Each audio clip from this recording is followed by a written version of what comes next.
Buenos días. Otra entrega de la Solapita BT.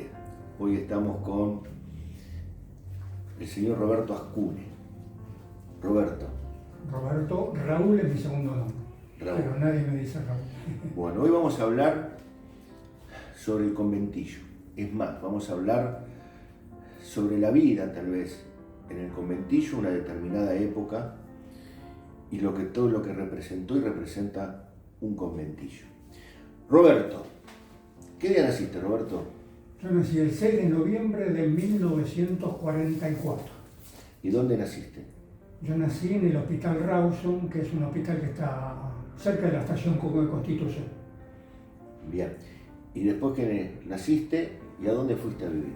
Me fui a vivir a un conventillo que estaba en la calle Piedras, 1261, entre San Juan y Cochabamba. Quizá para los que no conozcan lo que era un conventillo, era una vivienda, digamos, comunitaria que se componía de un pasillo largo con piezas de ambos lados donde vivían distintas familias. Bien. ¿Y hasta qué edad viviste ahí? Hasta los 10 años viví ahí. Es decir, que los primeros 10 años de tu vida lo viviste en un conventillo. Sí. Y en el conventillo, ¿con quién vivías? Con mi mamá y mi papá. Yo era hijo único. Hijo único. Perfecto. Vos no sabés si tu papá, tu mamá ya venían también de vivir en otro conventillo, eso no te acordás bien, pero vos sabés bien que vos naciste y empezaste tu vida en el conventillo hasta los 10 años. Sí. Eso lo tenés patente. Sí, sí. ¿Y cómo es la vida en un conventillo? Es decir, vos ahí en el conventillo, ¿vivías con tu mamá, con tu papá? ¿En qué lugar? ¿Y con quién más vivías? Bueno, el conventillo, como yo te decía, se compone de distintas piezas donde viven familias. Algunas, digamos, había una familia por ahí, tenía 3 piezas, cada uno con sus familias distintas. Sí. Yo vivía con mi mamá y mi papá en una de esas piezas, y la relación con los vecinos era amable. Más o menos, ¿sabés la cantidad de personas en el conventillo que vos vivías? Y yo calculo, digamos, que serían unas 50 o 60 personas. Y estamos hablando de la época de 1944 a 1955. 1955. 1955. Sí. Toda esa época. ¿Tus papás trabajaban los dos? Sí. ¿De qué trabajaban? Mi papá era, como se decía en esa época, jornalero. Trabajaba en el mercado nacional, sería un mercado concentrador de papas, Sí. que estaba ubicado en Casa Amarilla, frente a donde ahora está el Hospital Argerich. Ahí en ese tiempo era una terminal ferroviaria de trenes de carga. Sí. Y venían, me imagino, productos de todos lados, entre ellos papas, que se trasvasaban desde los vagones del tren a camiones. Y mi papá trabajaba en esa tarea. Bien, ¿y tu mamá también trabajaba? Mi mamá trabajaba en casa de familia, como lavandera y algunas otras quehaceres. Bien, y ahí es donde yo quiero entrar en esto. ¿Cómo era la vida de un niño en el conventillo y sobre todo cuando los padres trabajaban ambos? ¿Cómo era? Bueno, hasta el momento, digamos, que yo empecé a ir al colegio, digamos, mi permanencia era las 24 horas ahí, porque no salía ni a la vereda, digamos. Y cuando estaba solo, porque mi mamá y mi papá salían a trabajar, estaba a cargo de 2 familias.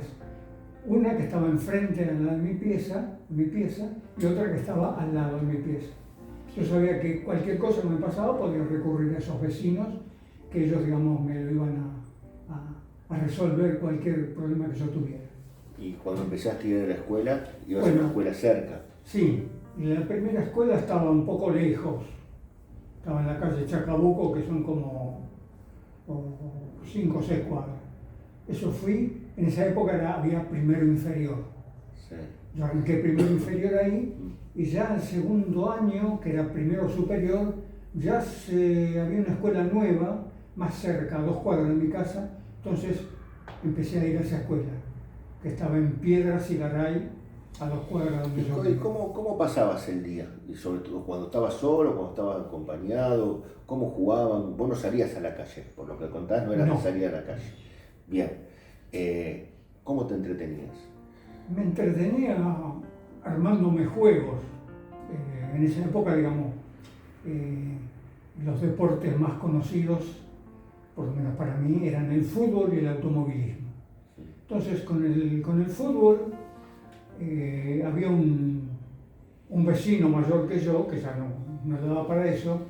Él se había armado una cancha de fútbol en un cartón grande, que lo desplegaba en una mesa, y en esa época existían las figuritas, que eran unos círculos con las formaciones de todos los jugadores de los equipos. Sí. Entonces, en esa cancha se distribuían los 2 equipos y con un botoncito se iba pasando la pelota de un jugador a otro. Cuando caía más cerca el botoncito del cuadro contrario, armaba la jugada. ¿Y eso en qué lugar lo hacías? Porque vos estabas en la pieza. Sí, Tu lugar era la pieza y aparte sí. tenías otro pequeño lugarcito. Sí, había, digamos, contra el pasillo había un pequeño patecito, pero era muy pequeño. Y aparte de eso había una cocinita, nada más que eso. O sea, toda la actividad se desarrollaba en la pieza.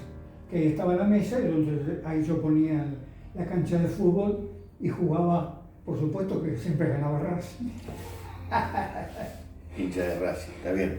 Bueno, Roberto, pero después también estabas, digamos, estaban las piezas de un lado, las piezas del otro, y en el medio era como un pasillo, como un patio, Claro. que se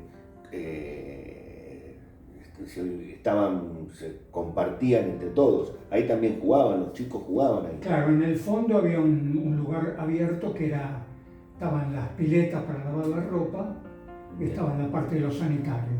Y ahí había un poco más de lugar. Bien. Ahí sí se podía hacer algo. Pero en mi caso, digamos, había un solo chico de mi edad Sí. y no nos llevábamos bien. Entonces, la interacción con él era prácticamente nula, Sí. porque las veces que nos encontrábamos nos peleábamos. Entonces, digamos, mi actividad prácticamente era solitaria. Bien, y siempre pasando mucho tiempo en la pieza, ¿no? Y en sí. la pieza. La característica del conventillo donde vos estabas, ahora ya no existe más ese conventillo. No. ¿Qué existe hoy ahí? Ahora pasa la autopista que va desde Paseo Colón y digamos engancha la autopista, creo que se llama 25 de Mayo, Sí. la que va hacia Ezeiza y demás. Sí. Estamos hablando que es San Telmo eso, ¿no? San Telmo, sí, es Piedras entre Cochabamba y San Juan. Y justo ese lugar lo ocupa la autopista. Ahora, digamos, hay una especie de club que en una época fue de los empleados de seguros, que va de una calle hacia la otra, desde Piedras hacia Tacuarí, que es la calle, digamos, paralela a Piedras. Todo ese espacio, antes digamos, formaba parte del conventillo. Bien. A ver, Robert, me llama, la verdad que interesantísimo lo que estás contando y me da la sensación de que era, digamos, un conventillo más de tipo familiar, ¿no? Porque, digamos, los conventillos, uno escucha algunas canciones, ¿no? Sobre conventillos, ¿sí? Y de repente se habla también, era el lugar que paraban malevos, ¿no? Pero este era más un conventillo familiar, tenía esas características. Sí. Sí, bueno, hay una milonga que se llama El Conventillo, que habla de que en esa época había cuchilleros, payadores y peleas. No, bueno, el conventillo se vivía, ya no había más ni cuchilleros, ni peleas a cuchillo, ni payadores, ni nada. ¿Y cómo decían? ¿Te acordás cómo decía? Sí, la canción decía: yo nací en un conventillo de la calle Olavarría y me acunó la armonía de un concierto de cuchillos. Viejos patios de ladrillo donde quedaron grabadas sensacionales payadas y al final del contrapunto amasijaban un punto para amenizar la velada. Bueno, vos eso no lo has vivido. No, no, nada que ver. Está bien. No, incluso no eran patios de ladrillo. No, totalmente de acuerdo. Escúchame, Roberto, la verdad que es apasionante, es lindo. Y en esa época no había televisión. No. ¿Qué había? Radio. Yo tengo una radio, esas viejas radios rectangulares, grandotas. ¿Y qué se escuchaba? Y se escuchaba, digamos, ¿Se transmitían partidos también? Sí. En esa época también. Sí, había un redactor que después siguió mucho tiempo, que era una persona muy erudita, cuyo tenía un apelativo que se llamaba Fioravanti. Ese era espectacular escucharlo transmitir los partidos. De esa época. Y se transmitía el box, Sí. las peleas de box, se transmitían las carreras de automovilismo, que en esa época, digamos, estaba Fangio. Claro, pues Fangio del mundo. Claro, pues vos viviste hasta el 55. Claro. Y bueno, te agarraste toda la etapa de Fangio Claro. campeón. Claro. Sí. Y claro, el automovilismo es algo es uno de los deportes más populares de nuestro país. Sí. Ahora, Roberto, esa es tu vida de chico, tus padres trabajaban, pero yo calculo que bueno, que vos ahí pasaste varios cumpleaños, 10 cumpleaños, o llegaban las fiestas, ¿sí? O llegaban carnaval. ¿Era lo mismo? ¿Qué diferencia había? ¿Cómo se vivía un fin de año o un año nuevo, Navidad o una Nochebuena en el conventillo que ibas vos? Bueno, mi cumpleaños siempre me lo celebraban, pero no tenían la característica de ahora que se invitan muchos chicos y demás. No, en esa época era más bien familiar.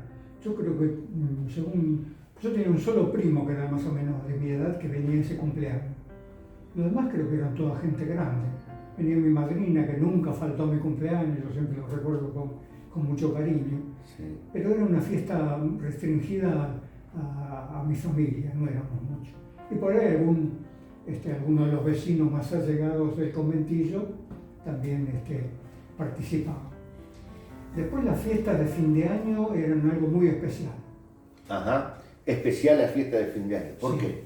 Porque, digamos, había, digamos, algunas controversias entre algunas familias de la pieza tal con el de la pieza cual, que no se llevaban bien. Para la fiesta de fin de año se olvidaban todas esas diferencias y se juntaba todo el mundo en ese patio que te digo que había en el fondo y se hacía una celebración de todos los componentes del convento. Es decir, que durante el año podía haber diferencias, no Sí. se hablaban, Sí, cada uno hacía su historia, se miraban de reojo, digamos, pero llegaba fin de año, llegaba Navidad, llegaba Carnaval, se olvidaba todo. se olvidaba todo. Sí. Y cuando llegaba el 24 de la noche o el 31 de la noche, que estaban todos juntos, cada uno en su pieza, se juntaban en algún lado. No, nos juntaban en ese patio, digamos, del ¿Y fondo. quién hacía la preparación?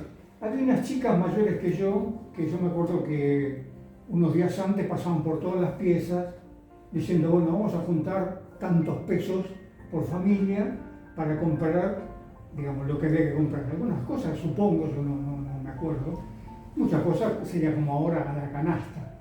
Cada uno aportaba lo que había preparado y se compartía todo. Pero igual había alguien como que se encargaba. Sí, esas dos chicas. Llegaba la noche, se compartía y éramos todos juntos. Esas dos chicas, digamos, se encargaban de hacer la colecta previa. Y se juntaba mucha gente, entonces todo Todo, el conventillo. todo. No había, que yo recuerde, no había nadie que se quedaba en su pieza porque, digamos, no recuerdo. Digamos. Y ahí en el conventillo que íbamos eran todos trabajadores. Todos, sí, todos trabajadores. Todos eso. Escúchame, interesantísimo. La verdad que es muy interesante. ¿A qué te hace acordar? ¿Te hace acordar algo eso de que de repente no se hablen en todo el año y llegaba la fiesta? Yo en esa época no me daba cuenta. Después me di cuenta, digo yo, y yo siempre... No, me estoy acordando cuando digo fiesta, me estoy acordando de Serrat. ¿Te referís?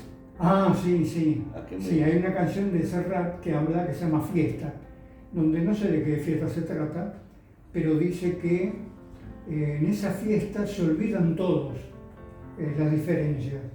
Y dice que Sí, sí. eh, Nada que ver, no estamos hablando que en España había un conventillo, pero la historia no, más no, o es una menos en ese pueblo. fiesta, habla Son de que el pobre, el rico, todos se juntan. claro, dice, una parte que me acuerdo dice, juntos los encuentra el sol a la sombra de un farol, empapados en alcohol, magreando a una muchacha. Que magreando, me imagino que debe ser algo Sí. medio picaminoso. Entonces, de ahí también se ve, lo que pinta es que se olvidan las diferencias cuando hay una fiesta que nos convoca a todos. Y eso pasaba en el conventillo Exacto. que vos ibas. Otro momento que pasaba eso eran los carnavales. Ajá. En los carnavales también, digamos, de punta a punta del conventillo se jugaba a echarse agua. Bueno, ahí también eran todos contra todos. Esa época era mucho más famoso, digamos, tenía más importancia los carnavales, ¿no? Sí, Eran los sí. bailes de carnaval, Sí. juntarse. Era una, digamos, una constante, digamos, de jugar al carnaval, que eso se mantuvo por mucho tiempo Sí. después, ¿eh? Y la fiesta sí, había corsos, murgas, comparsa. Sí, Claro. sí. Eso como que tal vez se fue perdiendo un poco y eso. Sí. ¿Y qué te dejó el conventillo? Esos 10 años, ¿qué te dejó, Roberto? Yo, digamos, a pesar de como dijimos antes, pasaba mucho tiempo, digamos, solo, nunca me sentí, entre comillas, desamparado. Porque yo sabía que cualquier cosa que necesitara tenía esos vecinos que iban a ayudarme en lo que fuera necesario.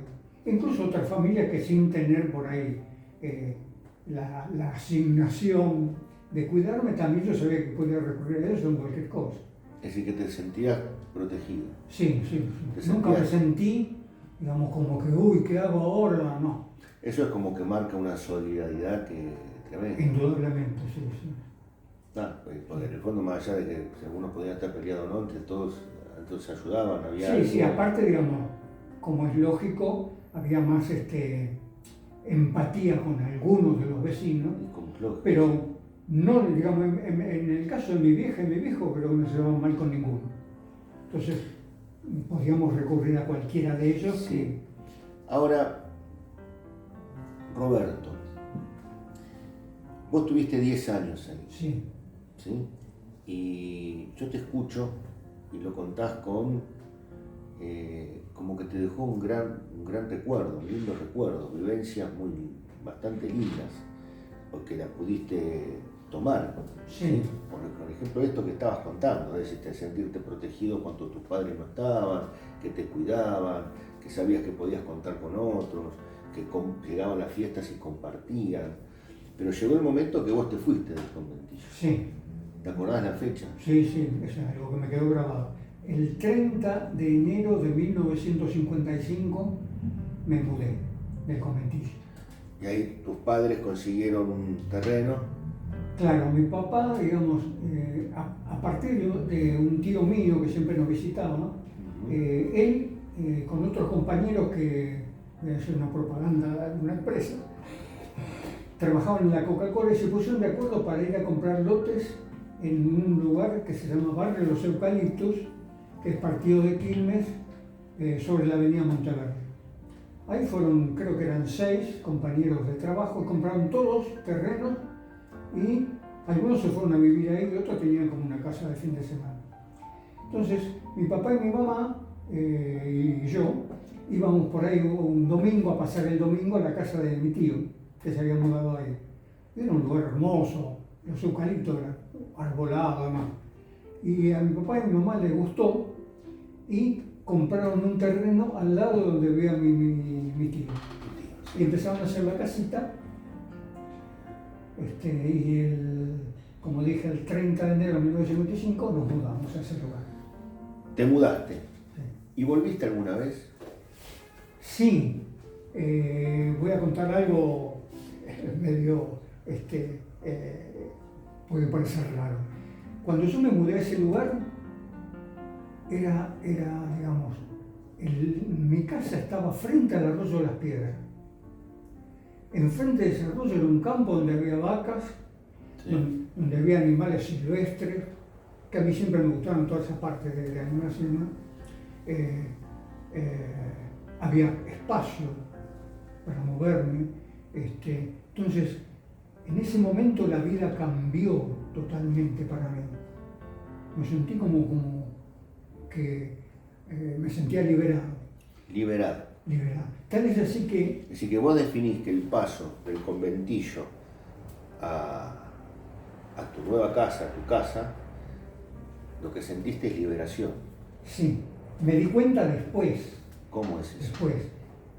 Porque mientras yo vivía ahí, no me daba cuenta porque siempre había vivido esa vida. Entonces para mí no tenía carencia de nada porque yo siempre vivía de esa manera. Cuando fui a otro lugar, digamos, tan abierto, con la posibilidad de que yo podía salir a la calle, digamos, enseguida me hice de amigos, en fin, pude practicar deporte que a mí me gustaba y demás, cambió totalmente. Y respecto a lo que me preguntaba si volví, sí, al poco tiempo volví al conventillo con mi mamá, me llevó a visitar, a saludar. Y cuando yo fui me parecía que las paredes del conventillo se cerraban y me asfixiaban. Pero bueno, mientras yo vivía ahí no me daba cuenta de eso porque eso fue lo que siempre había vivido desde que nací. Y ahí empezó tu nueva vida. Ahí empezó mi nueva vida, sí. Bueno, Roberto, gracias. Gracias por estos momentos y espero que a mí yo me sentí re cómodo con él y es un tema que a mí también me gusta, me apasiona y constantemente vas buscando información y esta vivencia en primera persona me parece que es totalmente rescatable. Así que bueno, será hasta la próxima y gracias por estar ahí.